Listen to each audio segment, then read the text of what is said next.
타석사상으로 풀이한 도마복음 신화를 벗어내수 쉬운 7번째 시간입니다. 오늘은 부천, 사천, 상천, 부천, 사천, 상천이라는 제목으로 말씀드리겠습니다. 경애하는 얼번 여러분, 우리가 자라면서 배우고 깨쳐야 온전한 사람이 될 수 있습니다. 그러기 위해서는 반드시 필요한 사람이 스승입니다. 하느님 아버지를 대신할 스승으로는 땅의 아버지가 있고 땅의 스승이 있습니다. 우선 15살까지는 몸의 아버지 어머니가 하느님 노릇을 합니다. 그 다음 30살까지는 스승이 임시로 하느님 노릇을 합니다. 가르침을 받는 사람의 나이가 15살이 넘으면 땅의 아버지는 하느님 노릇을 그만두어야 합니다. 30살이 넘으면 스승은 하느님 노릇을 그만두어야 합니다. 시효를 넘기면 우상이 되어버립니다. 그러나 시효가 만료되기 전까지는 땅의 아버지와 땅의 스승이 떳떳이 하느님 노릇을 하게 되고 또 해야 됩니다. 그러므로 땅의 아버지와 땅의 스승은 어느 일정한 기간 동안은 거룩한 하느님의 대리로서 비판의 대상이 될 수 없습니다.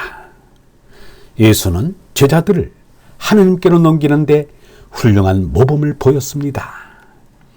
그러나 사실은 내가 떠나가는 것이 너희에게는 더 유익하다. 내가 떠나가지 않으면 그 협조자, 보혜사, 성령이 너희에게 오시지 않을 것이다. 나는 너희와 함께 있는 동안에 여러 가지 이야기를 들려주었거니와 이제 아버지께서 내 이름으로 보내주실 성령, 곧 협조자는 모든 것을 너희에게 가르쳐 주실 뿐만 아니라 내가 너희에게 한 말을 모두 되새기게 하여 주실 것이다. 그분은 곧 진리의 성령이시다. 세상은 그분을 보지도 못하고 알지도 못하기 때문에 그분을 받아들일 수 없지만 너희는 그분을 알고 있다. 그분이 너희와 함께 사시며 너희 안에 계시기 때문이다. 성령이 곧 하느님이시기 때문에 예수가 죽은 다음에 오는 것은 아닙니다. 다만 자신의 제자들을 전적으로 하느님께 넘기는 상황이니만큼 예수는 내가 떠나야만 성령이 올 것이라고 말하였던 것입니다. 예수처럼 하느님께로 제자들을 넘기는 스승이 있다는 말은 거의 들어보지 못하였습니다. 그래서 성숙한 자율적 신앙을 만나보기 힘듭니다. 사람들 모두가 신앙적으로 나아가지 못하고 제자리에 걸음만 하고 있는 것입니다. 그런데 자신에게서 배우던 제자들을 하느님께로 넘겼던 스승이 있었습니다. 다석 유영모가 바로 그 스승입니다. 30살도 채 안 된 제자 박영우에게 앞으로 날 찾아오지 마시고 편지할 생각도 마시오. 모두 흩어져서 제 노릇을 해야 하지요.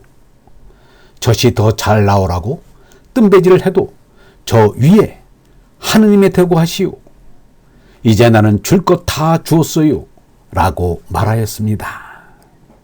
이게 참 스승의 모습이 아닐까 생각합니다. 오는이 막지 않으며 가는이 붙잡지 않는 것도 좋지만 안 오는 일을 오게도 만들어야 하고 안 떠나는 일을 떠나게도 해야 합니다. 예수가 모범을 보였듯이 유영모가 그 뜻을 따랐습니다. 결론적으로 말씀 30에서 새 하느님은 부천, 사천, 상천의 삼천을 가리킵니다. 다시 말하면 아버지, 스승, 하느님의 새 하느님을 가리킵니다. 사람으로 태어난 이상 이 삼천을 꼭꼭 밟고 올라갈 수밖에 없습니다. 아버지를 잘 만나고 스승을 잘 고르고 하느님을 잘 깨달아야 합니다. 바오로는 스스로 삼층천에 올랐다고 말한 바 있는데 그 삼층천의 내용은 밝히지 않았습니다. 이 똥오줌으로 가득 찬 땅 외투를 넘어서야 한다. 그래야 깨끗한 나라 정토에 이른다. 정토가 비물질인 어레 나라요 니르바나의 나라이다. 하늘 나라에 가는 것이 아니라 깨닫는 것이다.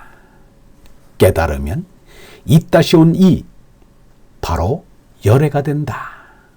열애란 하느님 나라가 왔다는 뜻이다. 바꾸어 말하면 얼라를 깨달았다는 말이다. 말씀 30에서 둘 또는 하나가 있는 곳에 내가 그 하나와도 함께 있다는 말은 예수의 정체성이 영이라는 것입니다. 이 말씀은 마테오 복음에도 나옵니다. 두세 사람이 내 이름으로 모인 곳에는 나도 그들 중에 있느니라. 얼이 아니고는 그렇게 할 수가 없습니다. 얼은 없는 곳이 없이 있습니다.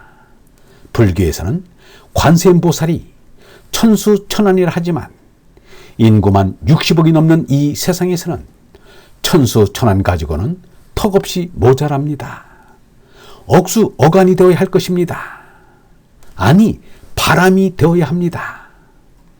관세음보살 지체가 곧 바람같이 무소부지한 성령의 인격화입니다. 얼을 똑바로 알면 관세음보살 같은 인태의 얼은 필요하지 않습니다. 얼번 여러분, 세상의 부귀영화를 쫓지 마십시오. 그 길은 끝내 허망한 결과만 있을 뿐입니다. 이제 부천, 사천을 떠났으니 상천을 따라야 할 때가 왔습니다. 상천을 쫓는 것이 참으로 독립하는 것이요, 참으로 승리하는 길입니다. 영성진학원 다속아카데미의 하늘소리였습니다.